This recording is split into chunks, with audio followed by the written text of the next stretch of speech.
Student loan garnishments while self-employed. Here's what they don't tell you, especially if you're abroad.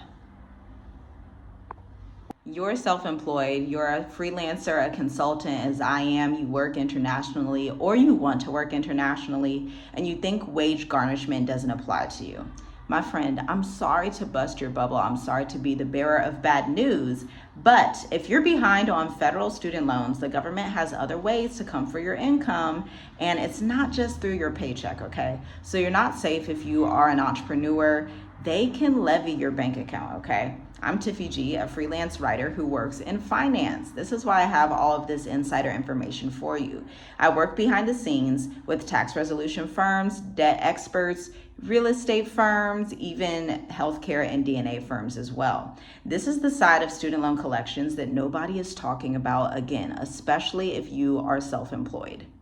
So when most people hear about wage garnishment, they think, okay, my 9-to-5 job, somebody in the government got in contact with the HR department. The HR department now goes ahead to freeze my funds so that I cannot have full access to the wages and the money that I make. I believe they're doing that 15% on your wages. But if you are self-employed, they can actually levy your bank accounts. They do this also when you owe tax debt, okay? You should check this out. You need to research and look into these things. The deadline is coming up. I want you to be knowledgeable. I want you to have understanding, and I want you to be able to live your best life abroad.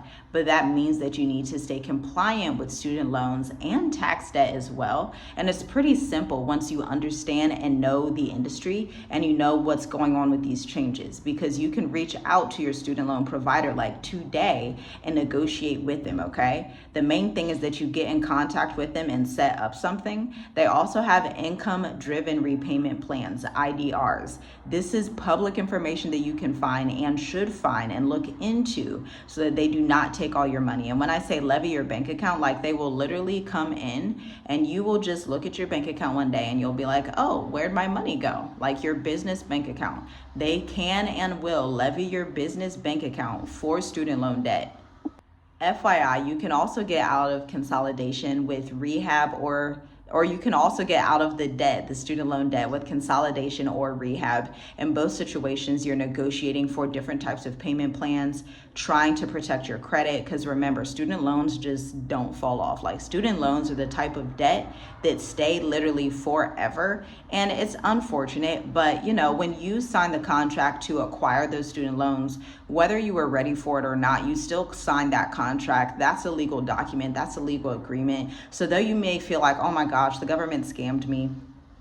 And yes, they did do predatory lending when they had you take out $50K, $100K at 18, 19 years old without really understanding everything. Sure, they did push it on you, but it's still your responsibility to figure out either how you're going to repay it back as it stands or how you're going to negotiate and get a better rate so that you can afford it, because there are options available. If you are a consultant, I urge you to do this. This is like the state of the union that I would say to every consultant right now, whether you are a new consultant or you're 9 to 10 years in business like I am. Make sure that you are compliant with these laws. Make sure you talk to a tax professional, a CPA. I am not a tax professional or a CPA. I work with them and I am an entrepreneur. So I can give you a little bit of advice and tell you from my perspective what I've seen and what my journey has been like and what I do. I stay compliant in everything that I do, and believe me, it's easier to do than not to do. You may be afraid of getting in touch with the government, getting in touch with the Department of Education or your loan borrower, whoever it is. There's also been a lot of changes, like my loan borrower just changed. They got sold off to a different one.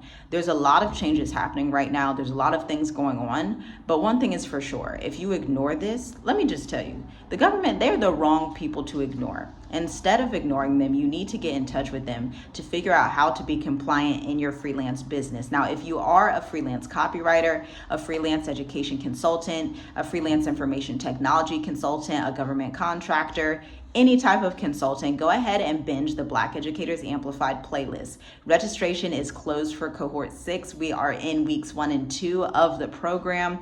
Remember, this is our accelerator where we teach new entrepreneurs like you how to go from not knowing how to market themselves online to having full throttle website copy and a 3 to 6 month content calendar written by an expert marketing strategist having over 230 businesses under their belt. We can apply this knowledge to your firm in the accelerator, but here's the thing. It's not open. Registration is closed. So binge the Black Educators Amplified playlist. Make sure to like, comment, share, and subscribe. Hit the bell notification because we are going to be dropping a new mini course for Black Educators Amplified in the coming weeks. So stay tuned for that. Let me know what your biggest takeaway down below was. Are you stressed about these student loans, or are you going to be proactive and stay on top of everything that's happening with the Department of Education? I'll see you in the next video. Shalom, shalom.